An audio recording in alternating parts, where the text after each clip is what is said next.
even if there isn't someone new on the court by that hearing on the ACA, so then it's what, 4-4, assuming that Roberts votes the same way that he did the last time.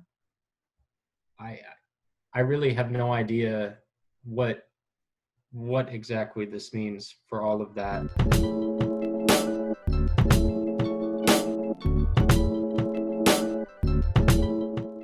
All right, guys. So it's Friday. It's 2020.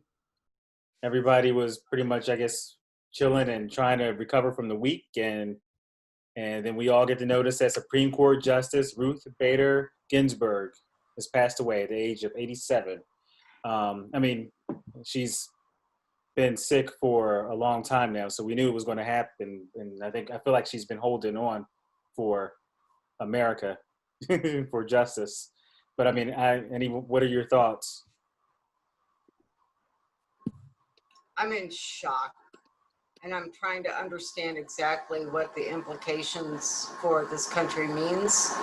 And there's so many in the short term. The biggest worry for me is that the vote on the Affordable Care Act comes up the week after the election in November.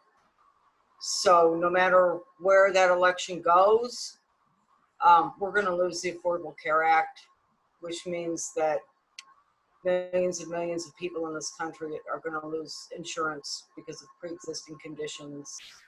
The caps, lifetime caps are going to be brought back. I'm scared. So that's like the very first thing before anything else. I'm scared. What do you think? What do you think, Alice? I mean, that is very likely something that could happen in the middle of a pandemic, no less. I mean, I don't actually know. You know, I've been trying to think,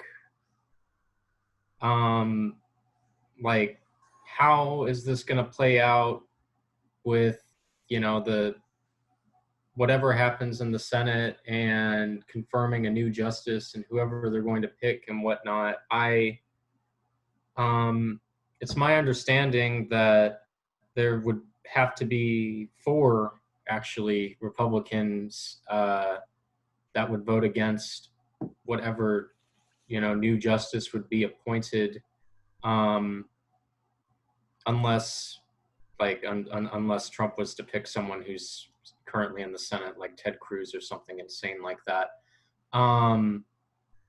And you know, I actually saw that that Murkowski earlier today was asked about this, and she said that she wouldn't vote for a new Supreme Court appointee before the election or whatever, because it would be hypocritical. This was before the news came in about Ginsburg passing, but that was earlier today, so we'll see if she changes her mind on that.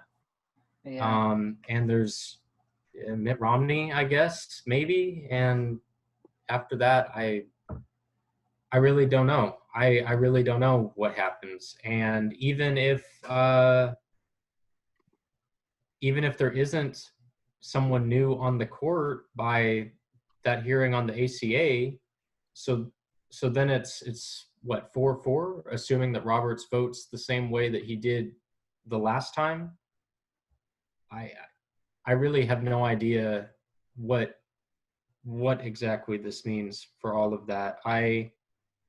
All that I can say is that I imagine that the Democrats and the Republicans, for that matter, whatever planning they actually do for anything, that the Democrats probably have some sort of contingency plan for in case this happened, because we've been saying, well, this could happen any day now for But months. also, So I don't know that they have enough power to yeah, the actually, suggestion yeah. the suggestion that I've seen from some people online is that they need to threaten to expand and pack the court if a replacement is appointed, which I guess is some like Yeah. some sort of strategy. But obviously we aren't Yeah. going to hear any sort of anything said about this for until at least tomorrow. Senate Majority Leader Mitch I McConnell was just gonna. released a statement. You got it, or you? All right, you got it. I'm not seeing the statement. I'm just seeing. I've been getting bombarded with notifications in the last few minutes about how McConnell came out and said that there will be a Senate to confirm a nominee before the election or before before this term is up. Yeah. The Senate and the nation mourn the sudden passing of Justice Ruth Bader Ginsburg and the conclusion of her extraordinary American life. And then he added, President Trump's nominee will receive a vote on the floor of the United States Senate. And also, Senator McConnell, he retweeted exactly what Mitch McConnell said in 2016 about waiting until after the election. So, but of course, we know he won't because, He won't. He plays for power, basically. He has not. I would like to think that there are some honorable people sitting in the Republican Party like to think that, but I haven't seen them do anything acting in good faith in at least a decade. Yeah. And so they haven't. So why would we make the assumption that any of them would act honorably now? Yeah, I've made the joke about, obviously we won't see it now, but I was saying that if Ruth Bader Ginsburg died, if Biden won the election, Ruth Bader Ginsburg died at 9:00 in the morning, McConnell will have someone confirmed before noon, and right before Biden was about to get sworn in. Like, that's how McConnell is. And the most honorable Republican that anybody can think of right now is Mitt Romney. But I'm like, yeah, okay. But here's the thing: if McConnell does this, he's going to do it in the lame duck session because he doesn't want to, risk anything with any seats beforehand. I actually disagree with that. I think it's in Trump's or not Trump. Well, both. You think Trump and McConnell. Oh yeah, he definitely wants to do it before because after the election, if Biden wins, then again, the swing senators, if they want to have any influence in politics in a Biden administration, then they might want to swing towards the center.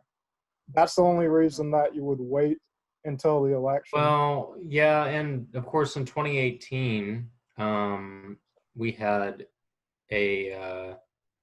at basically the same the same amount of time before the election, actually, with all of the stuff with Kavanaugh and whatnot. And it'll be interesting to see how this plays out electorally, because I think that in 2018, the Kavanaugh hearings and everything surrounding that, more than anything, deepened the partisan divide. And there are senators that are up for re-election in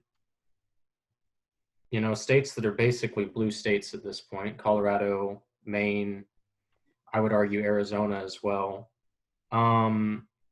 That, they're probably going to lose anyway, but I feel like if they were to vote to confirm a new nominee right now, then they're definitely going to lose. And I think that Susan Collins at least is aware of that voting to confirm a new justice right now would absolutely seal her fate. I just see, don't that's know. why I think McConnell wouldn't do it before the election. He would wait till after the election because he knows that it definitely would seal the fate of the Republicans who are, in trouble in the election anyway, which is why I think he'd wait until the lame duck session. Well, It's possible. I think there's. It would hurt, or it would help some of the other ones. Cornyn. Yeah. It would help Cornyn. It would help Lindsey Graham. It depends on these senators in red states would. Yeah. So I think that having a vote between now and the election, what it would do is it would just solidify things along the partisan lines that we already see, rather than just hurting the Republicans, because in these red states, in these red states, most of the people, as terrible as we think that Kavanaugh is, most people in Texas, most people in South Carolina were in favor of him being on the Supreme Court and felt he was victimized by the evil liberal media. Yeah. And they're going to create a similar kind of narrative around this, as an electoral strategy. So, plus, I think the other part of it too is that they don't want to. I think that if they wait until after the election, I think that that McConnell might fear that could help motivate Democratic voters. And I mean, I to be honest, part of me feels that I obviously this is awful, but this is this, I don't know. I know some people on the left, they literally don't care. Or they feel that they're thinking more long-term, but it's I kind of just feel like this is also the chickens coming home to roost for a lot of the people on the left who don't take the Supreme Court seriously, didn't care about it in 2016, and were I'm just not voting for Hillary. I don't care. I don't like Hillary, and so I'm not going to vote for Hillary. And, no matter how many people scream from the rooftops, the Supreme Court is very important, and I know that you don't like Hillary, but this has profound consequences for this country and all the people that you claim to be trying to protect by you hating the Democratic Party. So, Cole,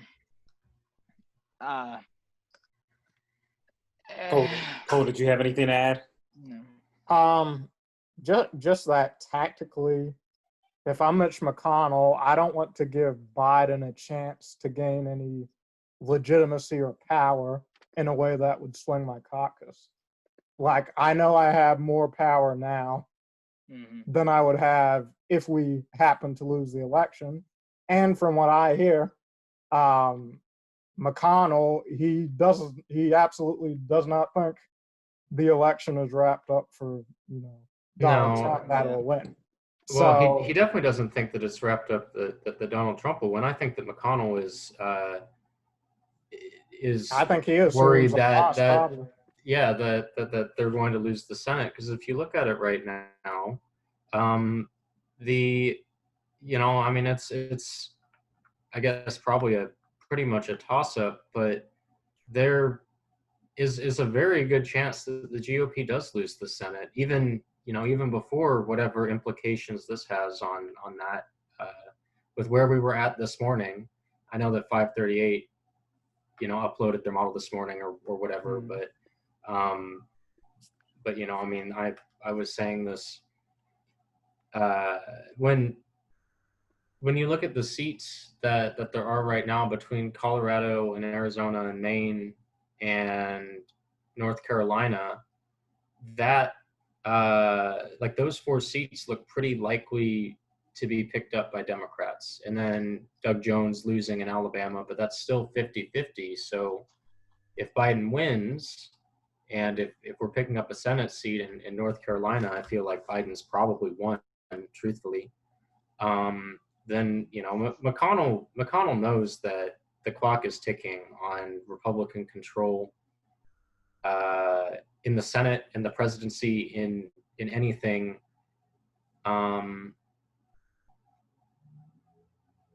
Except for the courts. This has been his plan for a while, really. Yep, this is the fail-safe against when they lose Congress and really I So, guess full red states turn purple. So then is this our October surprise? Oh no, not necessarily.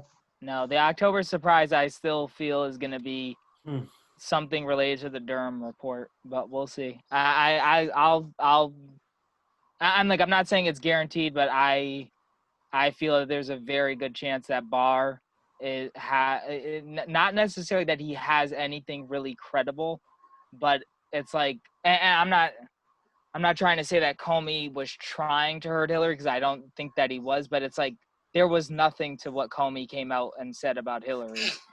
All they did was announce that they were reviewing the emails. There was nothing that they found, but it didn't matter, because all there needed to be was suspicion, and that was enough for the media and Fox News to create, a scandal like they did with Benghazi and all that stuff. And so there doesn't have to be anything to any of Barr or Durham's allegations. They just need to make them in October, and I would not. And I guess I'd be more surprised than not if they didn't. I'm expecting. Again, I'm not going to be surprised if Barr doesn't, but I'm just definitely not going to be surprised if he does come out and say things related to Durham report in October, and it's not necessarily going to be anything major, but it's going to be enough that the Fox News and the right-wing media will be able to create a lot of uproar about it and help to sink Biden the way that Comey's announcement was able to sink Hillary, and that wasn't deliberate. And so then we're going to have something that probably is more deliberate this time. Given how 2020 has been, I'm expecting there to be like half a dozen October surprises, to be honest. Oh yeah. Yeah. I mean, well, so that's the funny thing too, is we're talking about October surprise, and that's the predictable what you're saying feels one. tame. Yeah. Yeah. No. Well, and so that's the predictable one. Who knows what else might be up people's sleeves? California falls like into that. the ocean. I'm trying to figure out who's the knight that's going to come riding in on the white horse and save us, and I can't. It's got to be us. It's got to be the people. And I know, but I'm like somebody really, really big from the Republican Party that steps up and says, "You can't do this. You can't do this." And the only person out there, there's only one person out there that can do it. And that's W. That's it. Oh, well, I was gonna say, I mean, when anyone that tries to do that, like Romney did, just gets destroyed. I have Republican family members who were like one of their biggest regrets in life now was voting for Romney. They're like, I just after what Romney did, I'm just disgusted that I ever voted for him. Yeah, the Republican Party is such a cult, and they will eat their own. If anyone criticizes Trump, so oh my God. Well, I was about to say, with that, let's have final words. So I just really quickly, I wanted to say, Ruth Bader Ginsburg. Thank you. I'm sure people have heard the statement now about, my most fervent wish is that I will not be replaced until a new president is installed.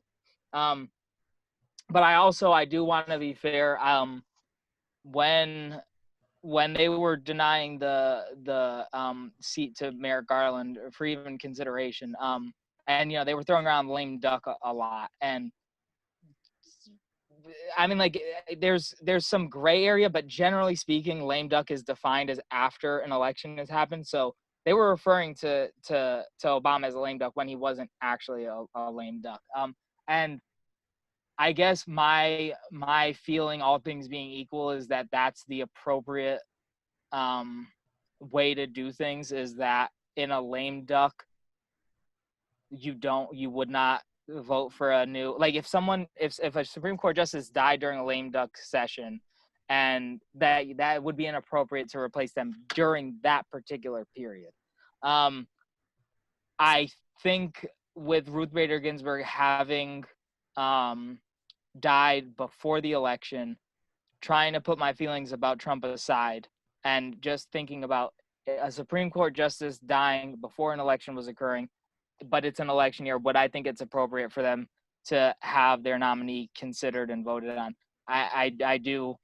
I'm like, I think it could get crazy when you're saying, like, for the whole final year of a presidency out of 4 years, they're not allowed to replace a Supreme Court justice. I think it makes sense for the lame duck portion of it. If they've been voted out or they're not eligible to run and the successors already run, that's, basically a 3-month period, a little bit less. And I think that would probably, be appropriate in that circumstance to wait. But I think, generally speaking, when someone dies before an election, I think that the president. Now, I have a lot of problems with the Electoral College. I have a lot of problems with the legitimacy, the political legitimacy of the way we elect presidents and senators and all that. But all that aside, just theoretically speaking, I do think that it's appropriate to. So I disagreed with Republicans now, and I kind of agree with McConnell now. I think it's disgusting that he wants to play whatever side of it benefits him politically, but trying to be honorable and actually have some principles and integrity. I agree with him now, whereas I vehemently disagreed with him then. And again, I just find it disgusting that he agrees with me out of opportunism and not actual principle. You know what? I think you're right, Tommy. I mean, yeah. I think you're right. I think that if we, I mean, when do we decide a lame duck is? The day after they are sworn in? I mean, yeah.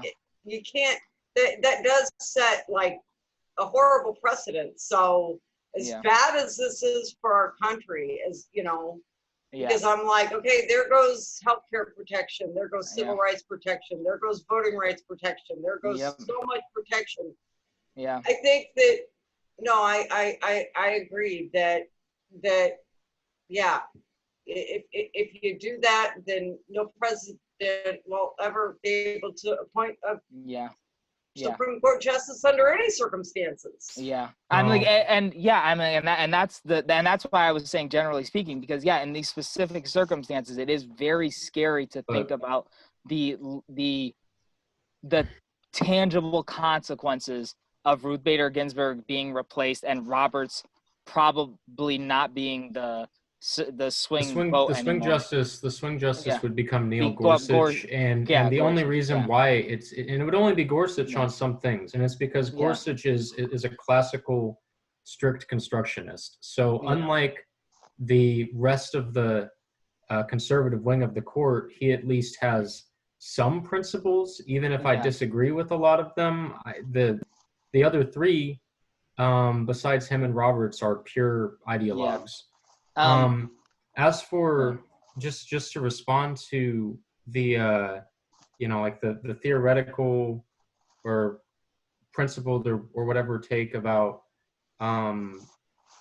voting for a nominee, regardless of as long as it isn't in the actual lame duck session, if it's in an election year, whenever else. I mean, I agree with that on a standpoint of principles, but the fact of the matter is that Mitch McConnell and the GOP took one stance in 2016. They're taking a different stance now. That's hypocritical. And if Hillary Clinton would have won, I'm not sure if they would have ever brought a nominee. I'm not sure.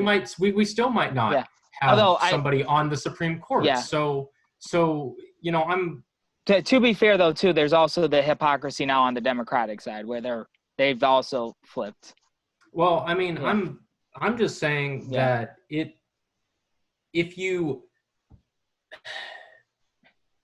back in 2016, if they would have acted the way that they should have and brought Garland to a hearing, then this would be a different matter. but pointing out the hypocrisy of the other side does not make your side hypocritical.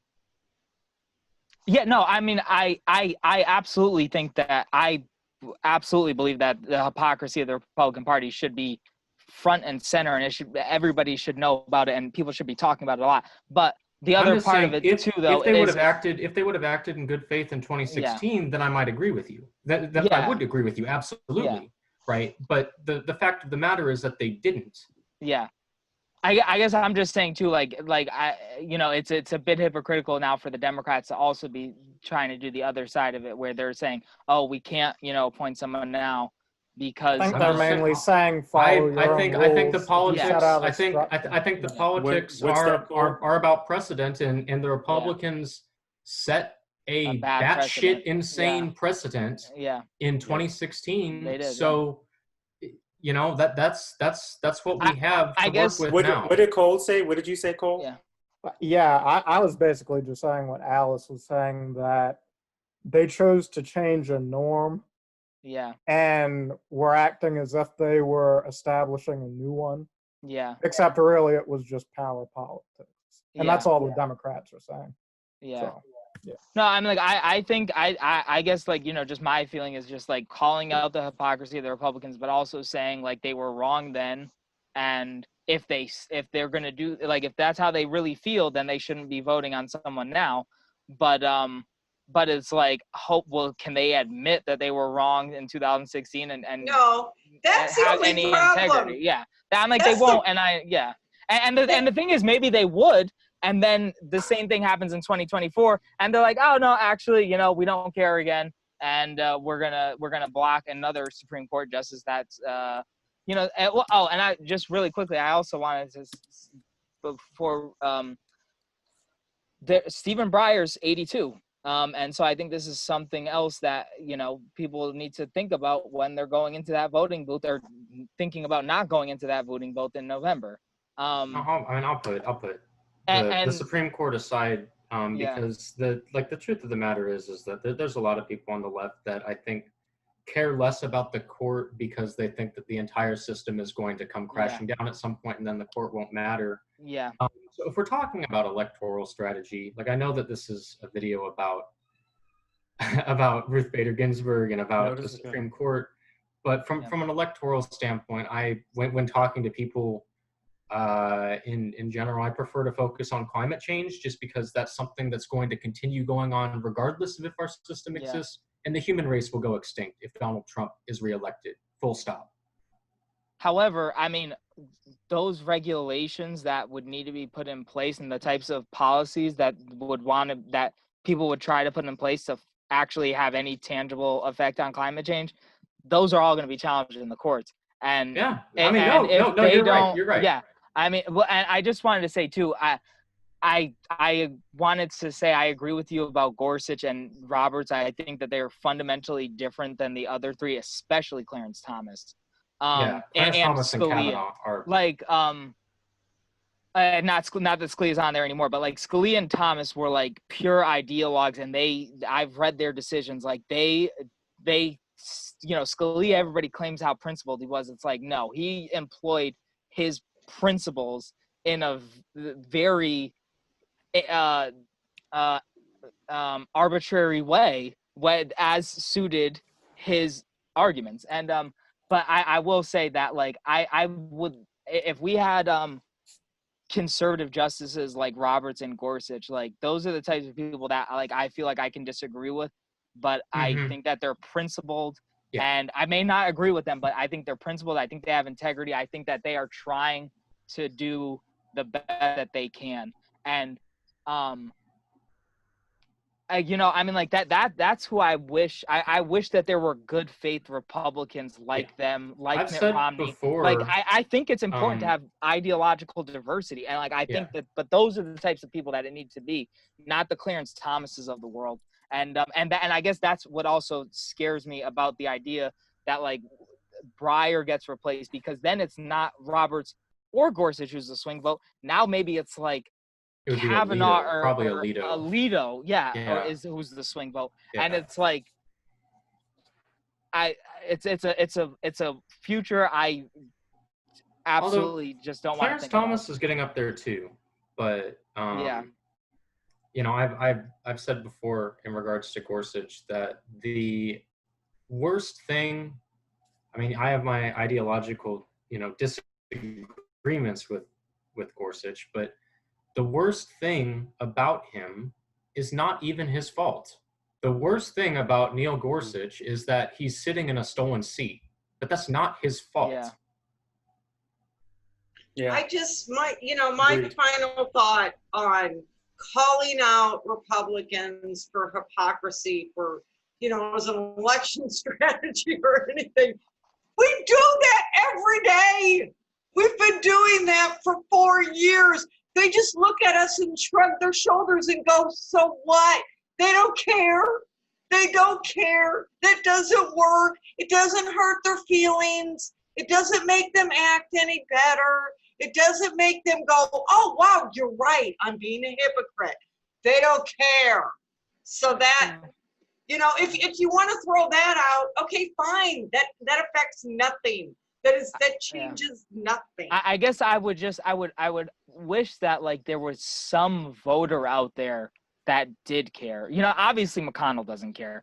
McConnell is nakedly hypocritical, and I think he kind of like almost takes joy in it a little bit. Like when you see him, like, of course, like, because he's been saying this. He didn't even try to sugarcoat it like before. He's like, yeah, I'll replace a Supreme Court justice if someone dies and there's an opening in this year. Like, he doesn't care. He's almost like proud of his hypocrisy. But I guess I just like, it's like, are we so polarized in this country, and like everybody's just so into two camps that like there's not a person in this world that like cares about the hypocrisy that it would like they well, I know this much, because when I said that, I wasn't talking about the Mitch McConnells. I was talking about the voters. Oh, okay. They don't care. Yeah. They don't care. Unfortunately, it seems Donald like that's Trump right. is the exact opposite of everything they claim to hold dear.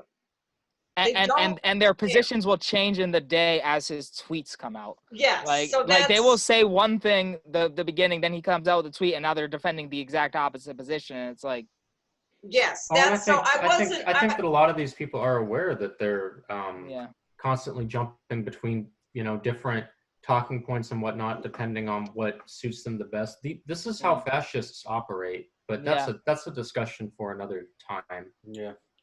And so it looks like our time's almost up on this one. So, and this is obviously going to be a to be continued, because, I mean, we're going to have to vote in, or they're going to have to vote in somebody eventually.